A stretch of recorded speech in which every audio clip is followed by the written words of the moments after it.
इसलिए कहा जाता है कि जब औरतें खुसूसन बाहर जाएं, कहीं बाजार जाएं, कहीं सफर में जाएं, तो पहले वो अपनी जरूरत पूरी कर ले। मर्द कहीं भी पेशाब व पाखना कर लेगा, लेकिन औरत को बड़ी दिक्कत होती है। हजरत आयशा रज़ी अल्लाह ताला अन्हा का जो हार गुम हुआ था वो यही वजह थी कि जंगलों में झाड़ियों में चले गए पेशाब पाखना करने के लिए और वहां जाकर देर हो गई, उनका हार गुम हो गया और इतने में हौदज वाले पलकी वाले हौदज उठाकर चले गए। हजरत आयशा कहा जाता है कि इतनी पतली इतनी दुबली थी कि हौदज वाले उठाया तो पता नहीं चला कि आयशा मौजूद है या नहीं भी है। हौदज वाले ने हौदज उठाया, पलकी वाले ने पलकी उठाया और चला गया, लेकिन किसी को पता नहीं चला कि हजरत आयशा है ही नहीं। तो मेरे प्यारे साथियों, ये कुछ बातें घरेलू हैं जो हमें और आपको ध्यान में रखना जरूरी है। तो हजरत अबू बकर सिद्दीक रज़ी अल्लाह ताला अन्हु ने कहा कि हमारी नीयत बदल ना जाए, इसलिए हमने पहले नेकियों का काम किया, उसके बाद पाखना करने के लिए आए, उसके बाद जरूरत पूरी करने के लिए आए। अल्हम्दुलिल्लाह मैंने यहाँ सुना कि औरतें ज़ेवरात, गहने, कोई कान की बाली, नाक की नथुनी, बहुत सारी चीजें यहाँ लाकर दान दिए हैं, सदका किए हैं। मेरे भाइयों, अल्लाह रब्बुल आलमीन से दुआ है कि बारहला इन सदकों को, इन दान को तू कबूल अता फरमा। मेरे भाइयों, वो जज्बा आज भी हमें और आपको देखने को मिल रहा है। क्या हो गया उसको?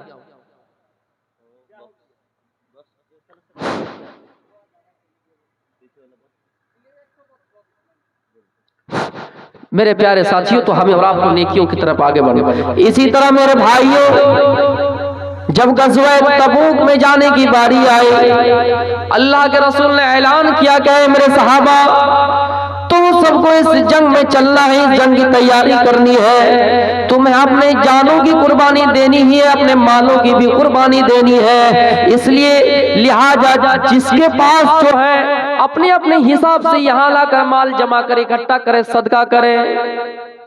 हजरत उमर फारूक की बारी आई रज़ी अल्लाह ताला अन्हु, घर गए और घर का आधा माल लेकर आ गए और आधा माल घर में छोड़ दिया और मन ही मन में सोच लगे, या अल्लाह, आज मैं अबू बकर सिद्दीक को नेकियों में आगे बढ़ूंगा। कभी ऐसा नहीं हुआ कि मैं अबू बकर सिद्दीक से नेकियों में आगे बढ़ा। आज यही मौका है कि मैं अबू बकर सिद्दीक से नेकियों में आगे बढ़ूं। अल्लाह के नबी ने पूछा है, उमर क्या लाए हो और क्या छोड़े हो? हजरत उमर फारूक रज़ी अल्लाह ताला अन्हु कहते कि मैं जितना लाया उतना घर में छोड़ा, यानी आधा लाया और आधा छोड़ा। जब अबू बकर सिद्दीक की बारी आई, मेरे प्यारे साथियों, अबू बकर रज़ी अल्लाह ताला अन्हु ने घर का पूरा सामान लेकर उस जगह पे पहुंचा दिए, जंग की तैयारी में लगा दिए। अल्लाह के नबी ने पूछा, क्या है अबू बकर, बताओ क्या लाए हो, क्या छोड़े हो? अबू बकर सिद्दीक जवाब देते हैं, अल्लाह के नबी, मैं घर का पूरा सामान लेकर आ गया हूँ, मैंने घर में सिर्फ अल्लाह और उसके रसूल को छोड़ा है, मैंने सिर्फ घर में अल्लाह और उसके रसूल को छोड़ा है। हजरत उमर फारूक का ये जुमला सुनना था और कहने लगे, अल्लाह, मैं आज यकीन कर लिया, आज के बाद से मुझे यकीन हो गया कि कभी भी मैं जिंदगी में अबू बकर सिद्दीक से नेकियों में आगे नहीं बढ़ सकता।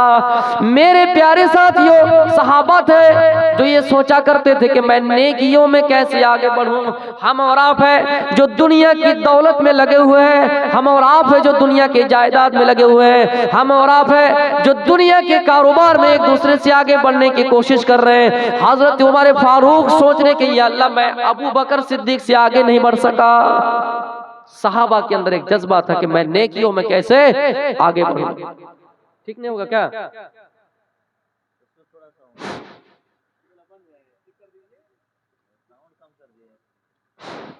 मेरे प्यारे साथियों, हमें हर टाइम और हर लम्हा ये सोचना चाहिए कि हम नेकियों की तरफ अपना कदम आगे बढ़ा रहे या नहीं। हमेशा दूसरों के ऊपर इल्जाम नहीं, अपने ऊपर देखना है कि हम क्या कर रहे नहीं कर रहे। मेरे भाइयों, दुनिया में हम अपने हिसाब व किताब खुद करें, क्योंकि कुरान में अल्लाह कहते हैं, लना आमालुना व लकुम आमालुकुम, हमारे लिए हमारा अमाल है और तुम्हारे लिए तुम्हारा अमाल है। कब्र में जाने के बाद कोई किसी का हिसाब व किताब नहीं देगा। कब्र में कोई नेकी आपको कोई दूसरा नहीं देगी, दूसरा नहीं देगा, कोई नेकी काम नहीं आएगी। गौतम बुद्ध के बारे में आपने सुना होगा, गौतम बुद्ध के बारे में आपने सुना होगा।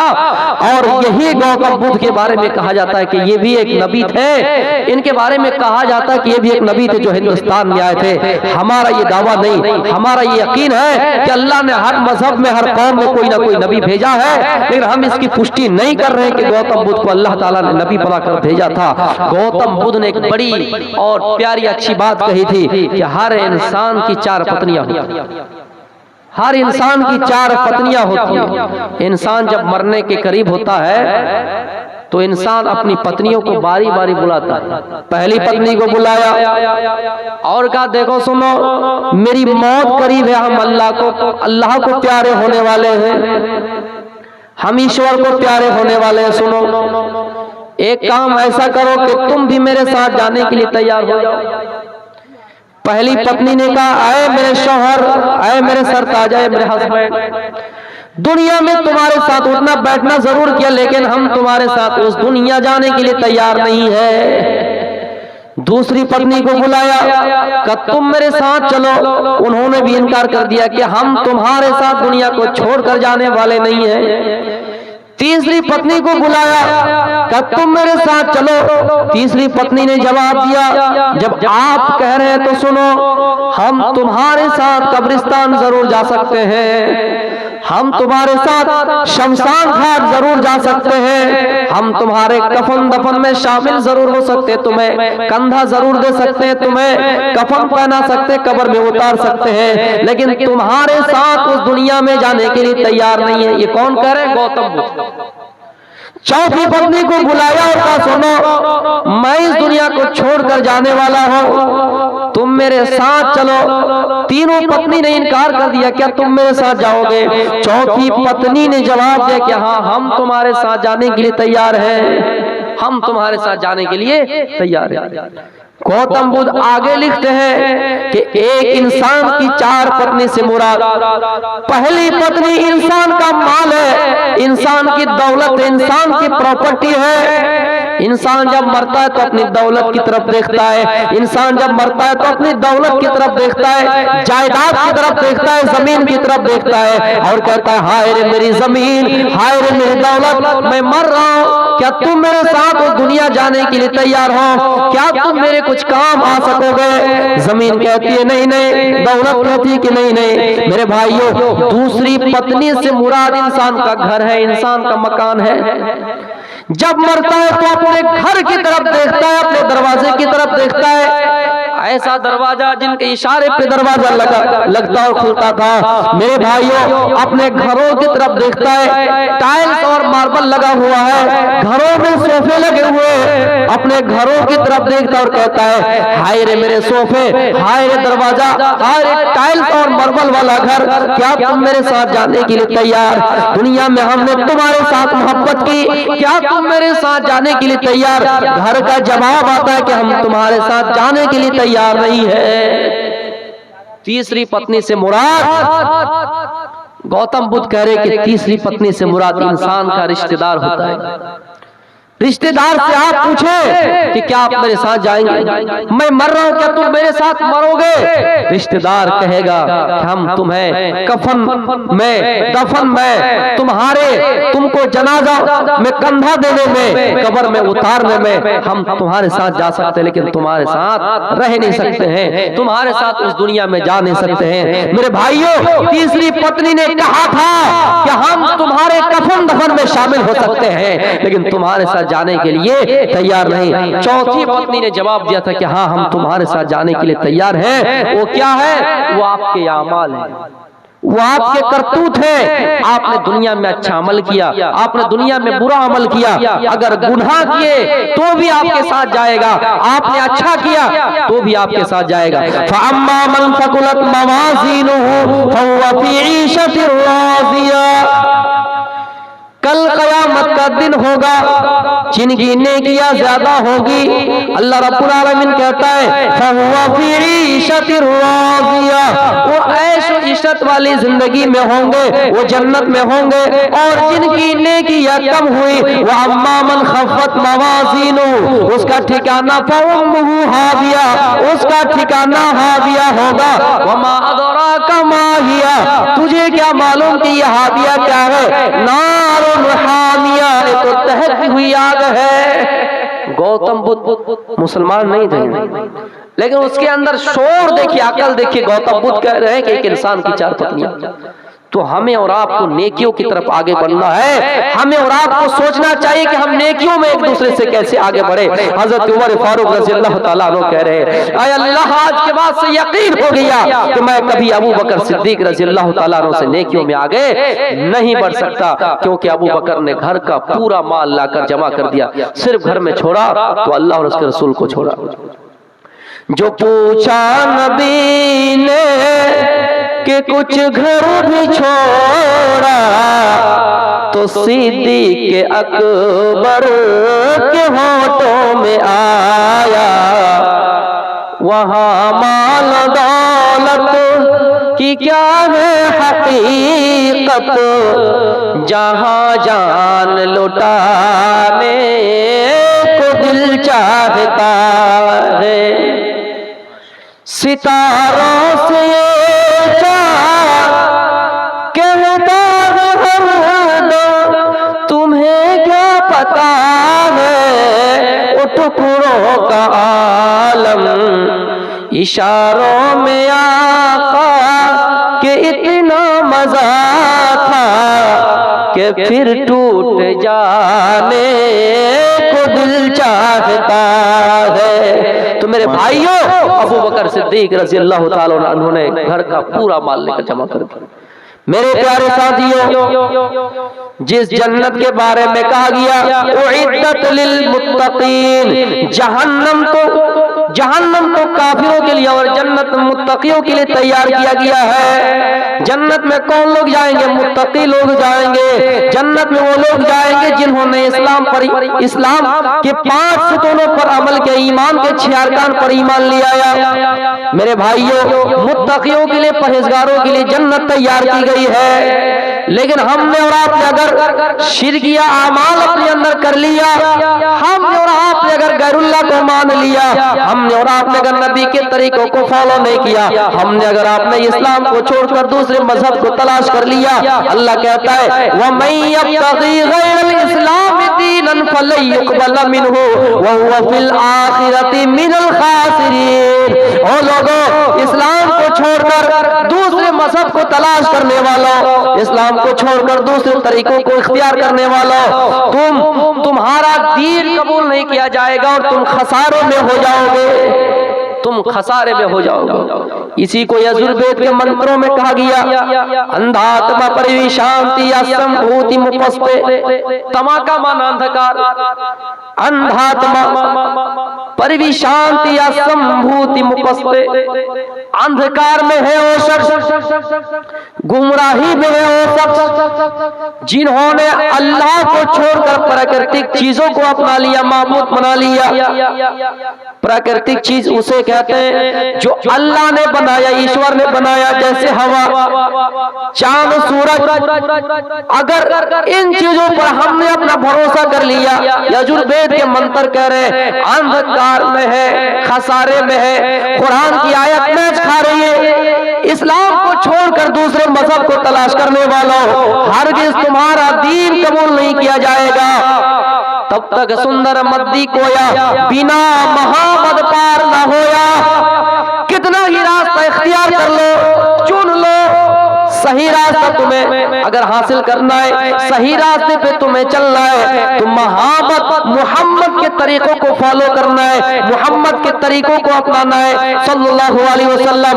लोगों, अगर हमें बुलंदी चाहिए, हमें जन्नत चाहिए, तो हमें नबी के तरीकों को फॉलो करना है। और अल्लाह के नबी फरमाते वन्नास अजमईन, पूरी दुनिया के लोगों से सबसे ज्यादा मोहब्बत मुझसे करनी है, यहाँ तक कि अपने जान से भी ज्यादा मोहब्बत नबी अकरम सल्लल्लाहु अलैहि वसल्लम से करनी है। इसलिए अगर हम जन्नत चाहते हैं, जन्नत हासिल करना चाहते हैं, तो हमें अल्लाह को छोड़कर, इस्लाम को छोड़कर दूसरे मजहब को तलाश करना नहीं होगा।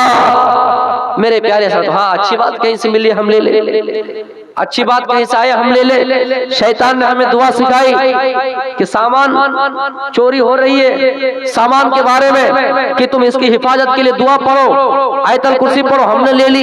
कोई अगर कोई खराब आदमी आए, हमने तहकीक कर लिया वो बात सही है, वो आदमी चाहे कुछ भी हो, हमने उस बात को ले लिया।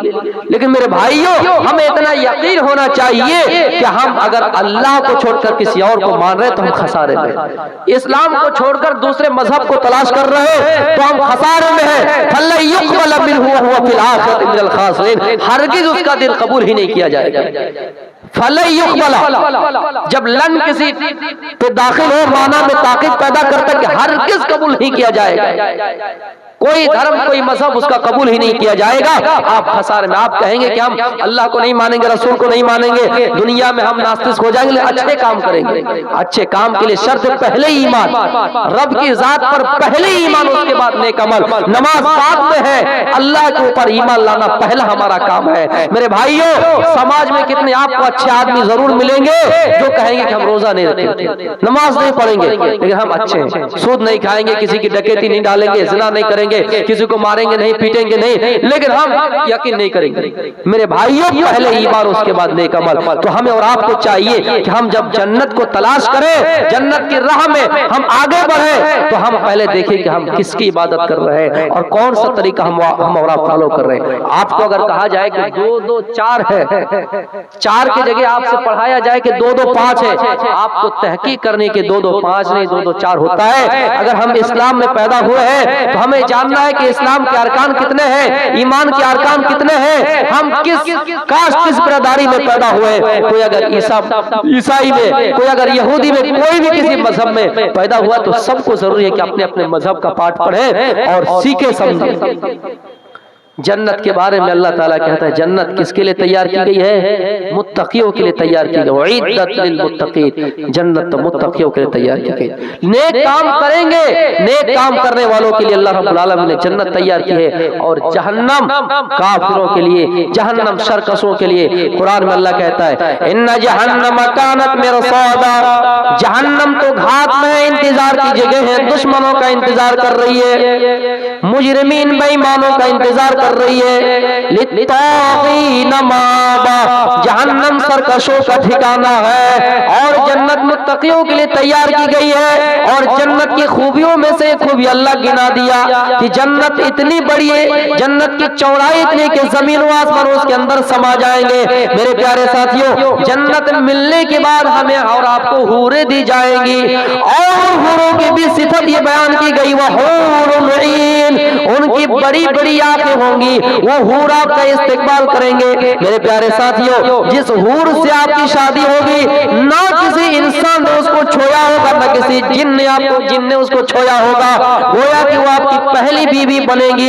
है मुसलमानों, हमें और आपको इस दुनिया की जिंदगी को तरजीह नहीं देना है, और आखिरत की जिंदगी को तरजीह देना है, और ये सोचना है कि हम दुनिया में क्या कर रहे हैं, कौन क्या कर रहा है, कौन नहीं कर रहा है। आपको बता दो, डॉक्टर सर सैयद अहमद खां, जिन्होंने अलीगढ़ मुस्लिम यूनिवर्सिटी की तामीर बुनियाद डाली, चंदे के लिए गए। जाहिर सी बात है, कोई इदारा कायम करता है, चलाता है, तो चंदे का सहारा लेना पड़ता है। एक आदमी के पास गए, उन्होंने जूता फेंक दिया, उस जूते को उठा लिया। लोगों ने पूछा, क्या बात, आपको गुस्सा नहीं है, आपकी तरफ जूता फेंका गया?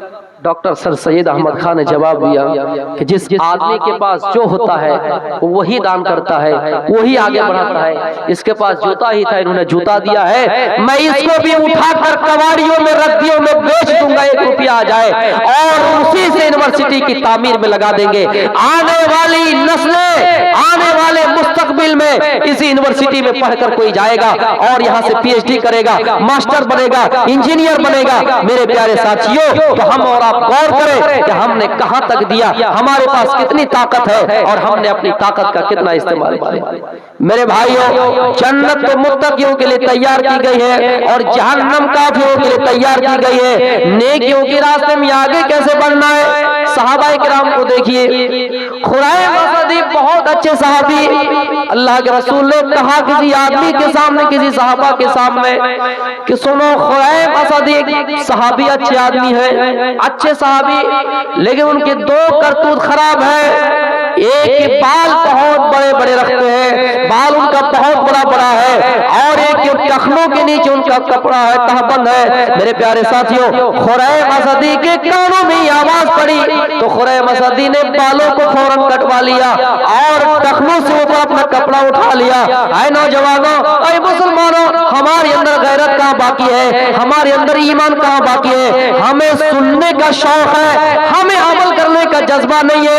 खुरैम असदी ने जो ही सुना फौरन उसके ऊपर अमल कर लिया। मेरे भाइयों, कुछ दिन पहले आपने देखा कि आई लव मोहम्मद का एक पर्चर चला कि आई लव मोहम्मद कहने से सल्लल्लाहु अलैहि वसल्लम उसको अरेस्ट कर लिया गया, गिरफ्तार कर लिया गया। लोगों ने सड़कों में इकट्ठी भीड़ लगा दी, लोगों ने सड़कों को जाम किया और अपने अपने सीने पे आई लव मोहम्मद सल्लल्लाहु अलैहि वसल्लम का प्रचार लगाया। ये दिखावे और दिखावट के लिए लोगों ने ऐसा किया, लेकिन हकीकत में मोहम्मद रसूलुल्लाह से प्यार करने वाले, हकीकत में मोहम्मद रसूलुल्लाह को मानने वाले वो है सल्लल्लाहु अलैहि वसल्लम, जिन्होंने मोहम्मद रसूलुल्लाह के तरीकों को अपनाया, उनके तरीके में चलने में और मजबूती लाए, अपने ईमान के अंदर और मजबूती कायम किए। मेरे प्यारे साथियों, नबी का नाम लेना सिर्फ लब्बे नहीं है, नबी का नाम लेना, नबी का जिक्र करना सिर्फ बड़ी बात नहीं है, अमल करना बड़ी बात है। सिर्फ आई लव मोहम्मद का प्रचार लगाने से हम और आप मोहम्मद रसूलुल्लाह सल्लल्लाहु अलैहि वसल्लम के सच्चे उम्मती नहीं हो जाएंगे। वो अलग बात है कि काफिरों ने हमारा मजाक बनाया, वो अलग बात है कि मोहम्मद रसूलुल्लाह सल्लल्लाहु अलैहि वसल्लम की तौहीन की, मोहम्मद रसूलुल्लाह का नाम लेने से मेरे भाइयों अरेस्ट किया गया, गिरफ्तारी की गई। ये मुल्क है मेरे भाइयों, ये मुल्क तो हमारा ही था, लेकिन से ये मुल्क हमसे छीन गया है। कुछ हमारी भी गलतियां हैं, कुछ हमारी भी, जब हमने नाफरमानियां की, जब हमने अल्लाह को भूला बैठा, हमने अपनी हकीकत को भूला बैठा, तो अल्लाह रब्बुल आलमीन ने इस मुल्क को हमसे छीन लिया है। लेकिन मुसलमानों, हमें होश के नाखून लेने की जरूरत है, हमें बेदार होने की जरूरत है। आप पढ़िए उक़बा बिन नाफे के बारे में, अपने लश्करों के साथ चल रहे हैं, आगे देखा कि दरिया है, आगे देखा कि समंदर है, उनके लश्करों से कह रहा है, ऐ लश्करों क्या देख रहे हो, समंदर है तो क्या हुआ, अपने घोड़े को समंदर में डाल दो, अपने घोड़े को समंदर में डाल दो। सारे लश्कर ने, उक़बा बिन नाफे ने भी अपना घोड़ा दरिया में डाल दिया, और दरिया में डालने के बाद एक तारीखी जुमला कहा, क्या अल्लाह, अगर मेरी राह में समंदर हाइल ना होता, मेरी राह में दरिया ना आता, तो मैं जहां तक जाता दुनिया के हर कोने में तेरा नाम बुलंद करता जाता, इस्लाम का परचम लहराता जाता। मेरे प्यारे साथियों, ऐसे मुजाहिद कहां मिलेंगे, ऐसे मर्द मुजाहिद कहां मिलेंगे, जिन्होंने ये सोच लिया कि इन्नल्लाह अश्तरा मिनल मोमिनीना अनफुसहुम व अमवालहुम बिअन्न लहुमुल जन्नह। अल्लाह ताला का वादा है, अल्लाह ताला कह रहा है कि मोमिनो, हमने तुमसे तुम्हारी जानों को खरीद लिया है, हमने तुमसे तुम्हारे मालों को खरीद लिया है, इसके एवज हमने तुम्हें जन्नत दे रखी है, इसका बदला जन्नत है। उक़बा बिन नाफे दौड़ा देते हैं घोड़े को। शायर मशरिक डॉक्टर अल्लामा इक़बाल रहमतुल्लाह अलैह ने शेर कहा कि दश्तो दस्त है, दरिया भी ना छोड़े हमने, पहरे जुल्मात में भी दौड़ा दिए घोड़े हमने। नौजवानों, अपने अंदर इनकलाब लेके उठिए। हालात बदलने की जरूरत पड़े तो आप हालात बदलने में पीछे ना हटिए। जब जलियांवाला बाग में हत्याकांड हुआ, बहुत सारे लोग मारे गए, किसी ने कहा मैं चैलेंज के साथ कहता हूं, मैं दावे के साथ कहता हूं, मुसलमानों ने अपना पीठ नहीं दिखाया है, मुसलमानों के पीठ पे एक भी मुसलमानों के पीठ पे तलवारें नहीं लगी है, तीरें नहीं लगी है। मेरे प्यारे साथियों, एक भी मुसलमानों के पीठ पे तलवार नहीं लगी है। जब पोस्टमार्टम किया गया, जब पता किया गया, जांच किया गया, तो हकीकत में मुसलमानों के पीठ में एक भी तीर नहीं लगी, एक भी तलवार नहीं लगी। मुसलमान शहीद अगर हुए भी हैं तो आगे के हमले से पीठ दिखाकर नहीं, अगर गोलियों में मारे गए, किसी चीज में मारे गए, हमलों के शिकार हुए हैं तो आगे तरफ से मुसलमान पीछे नहीं हटा है। आज भी इस देश को अगर लहू की जरूरत पड़े तो मुसलमान सबसे पहले 2 कदम आगे रहेगा। लेकिन हम और आप है जो मजबूर है, हमें और आपको समझना चाहिए अल्लाह के रसूल का 2 दौर गुजरा है, एक मक्की जिंदगी और एक मदनी जिंदगी। आपने मक्की जिंदगी में खुलकर ऐलान या दावत नहीं कर सके, लेकिन मदनी जिंदगी में जब आप मदीना गए वहां आपने खुलकर ऐलान या दावत की। मेरे भाइयों, ये दौर हमारे लिए मक्की दौर है। मैंने बहुत बड़ी बात कह दी, ये दौर हमारे लिए मक्की दौर है। यहाँ हमें और आपको शांति मिजाज से रहना है और ये सोचना है रब का फरमान वला तहिनु वला तहज़नु व अंतुम लअलौना इन कुंतुम मुमिनीन, कि हम तुम ही सरबुलंदी देंगे, तुम ही बादशाह बनाएंगे, लेकिन शर्त है अपने अंदर ईमान पैदा कर लो, शर्त है कि अपना ईमान मजबूत कर लो। अल्लाह रब्बुल आलमीन फिर हमें ही वो मकाम देगा। नेकियों में कैसे आगे बढ़ना है, नेकियां कैसे करनी है मुसलमानों।